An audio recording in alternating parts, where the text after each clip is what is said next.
Assalamu alaikum, peace be upon you all. This is your host Aminah Ahmed, and you're watching Muslim Network TV. Welcome back to another episode of Next Gen, where we speak to accomplished young people about the changes that they're making in their generation today. You're watching on Galaxy 19 satellite, MuslimNetwork.tv, Amazon Fire TV, Roku, and Apple TV as well.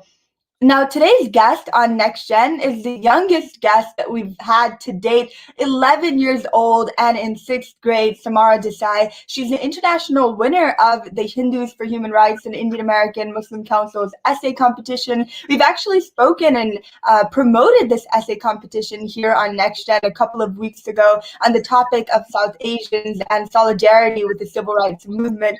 Samara has also received a $1,000 prize as a result of winning this competition. Thank you so much for being here with us today. Thank you for having me. Now, Samara, you're 11 years old. You were telling me about how when your mom brought up the conversation of, maybe you should write this essay, you were a bit hesitant at first. Tell us about how you got to actually writing this essay. What inspired you? So in my sixth grade English class, we are learning a lot about social identity, intersectionality, oppression and privilege and things like that. And so we learned about redlining, which is a thing that a practice that banks used to do before the Fair Housing Act of 1968. They would refuse loans for people of color in certain neighborhoods, so that would keep certain groups of people in one neighborhood that they will call hazardous, and white people in better, more new neighborhoods. And when I learned about that, I really thought that I should dive into the topic a little bit more because I was very interested in it. And so I kind of based my essay on that. And so that's kind of what inspired me to do the essay. Right. So this was something that you were actually learning about in class, and then you thought that you would take this theme and topic and write about it in your essay. Tell us about that $1,000 essay. What is some of the work that you put into there, the stories that you probably talked about in that essay? Tell us about that. Well, with my so I told a story about my great grandmother in a well. She was going to get water from a well, and this was right after the independence of India, and she was a Dalit. So, so this upper class woman told her that you can't get water from here because you're a Dalit, and she said,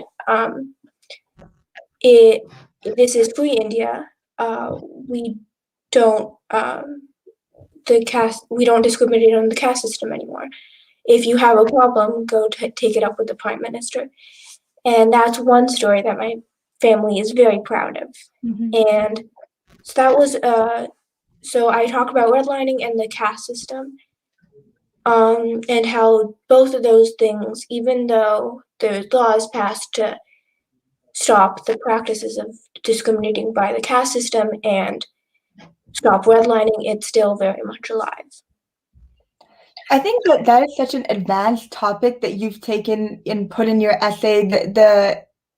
The fact that both the caste system and systematic oppression in the United States against Black people are so interconnected. And a lot of people, it takes them, they do PhDs and their masters and all of that, and then they write about issues such as that. But you are in middle school, you've only started middle school, and you're already writing about the intersection of caste-based violence and race-based violence in America. You are phenomenal. I hope you know that. Amazing that you have wrote about that. But what research did you have to do going into writing about this essay? How long did it take you? With the caste system, I just asked my mom a lot about that because she knows a lot of it and she's a professor, so she had a lot of good articles that I could look at and some of her own articles that she wrote that she obviously wanted me to look at. And with redlining, I just looked at my school. I asked my teacher to send me some articles and stuff, but he just told me to reference back to what the articles that he had told us to read for our schoolwork. And I live in Seattle, and that's supposed to be a very liberal city. And he told us to look at this map of redlining in Seattle and where different communities live.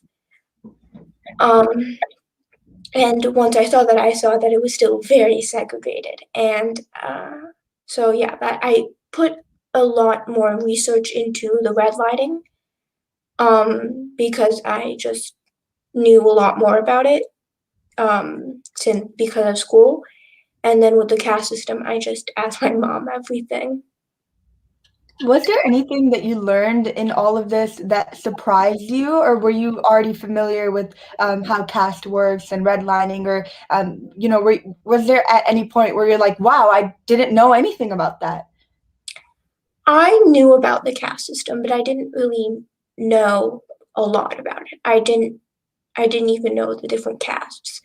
And I knew that caste discriminating was a thing, but when I go to India, I don't see it because my family's was one of the more privileged ones after the independence of India, and um, so I didn't know about a lot about that, and I learned a lot about that. Um, and then with redlining, I didn't know. I had heard of it. I didn't know much about it. I watched like one video, and I didn't really understand it at all. And I knew the practice of keeping Black people in different neighborhoods, but I didn't know how they did it or what they did. And I didn't know that it was other people too, like Mhm. Jewish people were also, um, and Asians. So yeah, I learned a lot about different issues. It seems like you learned a bit about your history, right? You said that your grandmother was a Dalit, and as well as the neighborhood that you live in, which is, like you said, very liberal, but this issue still is one that takes over your neighborhood. But Samara, did you expect to win this? Did you go into that essay competition, submitted? Were you confident that, I'm going to take home the prize? Or was this something that surprised you? I was very surprised. I sent this essay to my mom's friend, and she said that I would win, but I didn't really believe her because she hadn't read any of the other essays, and I I didn't really want to win. I just Why? I mean, of course, I wanted to do well, but I didn't go in just because I wanted to win. I thought I wanted to learn more about the issues, um, and winning was just a thing that I would. It would be great if I did, but I just wanted to write a good essay and to learn more about the issues. And it seemed like you accomplished all of the goals that you set for yourself and more. You learned more about the issue. You wrote a wonderful essay, and I think that everyone on that panel of judges would agree, as well as Congresswoman Pramila Jayapal, who is the one that awarded you. You are amazing, Samara, and it's an honor to have you on our show today. And Samara, we'll continue talking about your progress, how you wrote that essay, as well as what you did with that prize, how you celebrated right after our short break. You're all watching us on Galaxy 19 Satellite, MuslimNetwork.tv, Amazon Fire TV, Roku, and Apple TV as well. We'll be right back.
Welcome back to Next Gen. I'm here with Samara Desai, the 11-year-old winner of the International Essay Competition on the topic of South Asians and civil rights.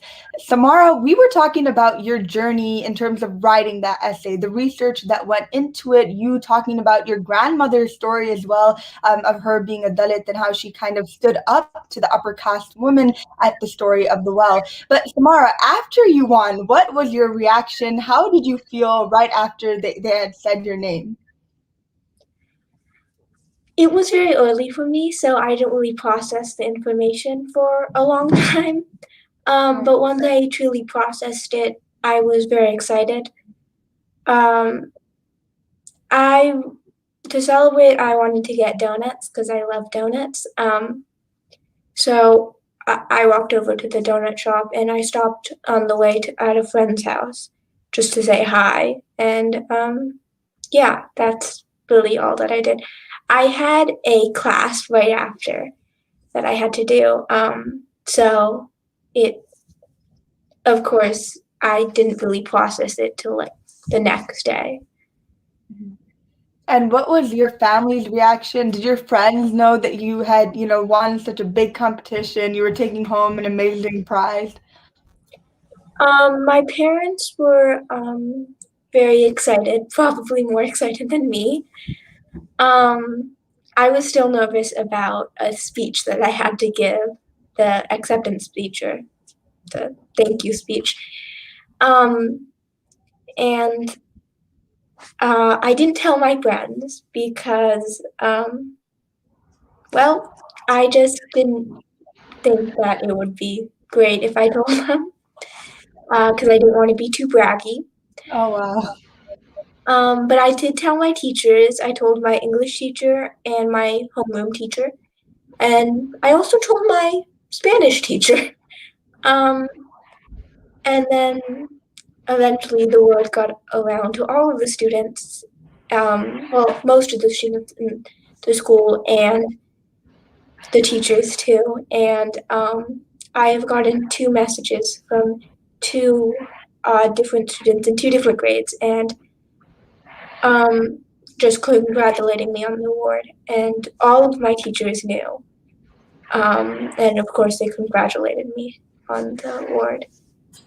And it was very nice to see how different people reacted, and I wanted to see how different people different. I told my teacher. I sent the paper to my teachers, and I just wanted to see how they would react, and I think they took it the right way. Right. I don't think that there was a wrong way to take it anyways. You wrote an incredibly moving story, and I think that you did downplay yourself a bit. You were telling me that you had sent it to your mom's friend, and she told you that I think you're going to win this competition, but you didn't believe her. But ultimately you did end up winning such a wonderful prize and a wonderful competition as well. But Samara, what did you learn from this, right? After writing all of this, you said that you wrote this essay because you wanted to write a good piece. You wanted to be able to learn more. What have you learned? Um, I learned that even though laws have been passed to stop redlining and caste discrimination, it it's still in practice, which makes me very sad. And I also learned that it what these issues were. Um, and one of the things that I I learned was that my family was very privileged to have been to get to where we are right now. And we were very lucky, but some families were not in uh, this um, they were not so lucky with these laws. So yeah, that's really what I learned. In a way, you feel privileged that your family was able to get out of a situation that a lot of families are still stuck in. But other kids your age, right? Other middle schoolers, people maybe a bit older than you in high school who might not have the same view and perspective that you have. What do you hope that they can learn? What is your message to them about South Asians and civil rights and that solidarity that exists? Um, I do think that people in my school have always seen me as the Indian kid. And when I went to Portugal, they saw me as the American kid, since I lived in Portugal for 3 months. And just seeing that difference. And there was a group of South Asians in the school. They would always hang out together, and they saw me as an Indian kid as well. They didn't see me as American, or maybe they did. Um, so I want them to see that we're not all the same. We're very different, and we still have problems, I guess, with um, in America, it's mostly all about race discrimination, and I guess in India, there's the huge problem of caste discrimination, and it works very similar. And I want them people to know in my school and different kids that they're not alone in these problems that they're facing, and that um,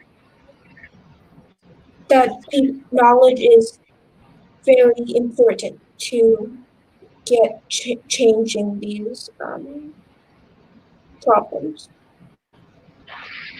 Thank you so much, Samara. I think that you did a really good job about educating some of our audience about that, process you had to go through to write your essay and what you learned and the experiences that you will be taking away from this essay. Thank you, Samara, for being here with us today.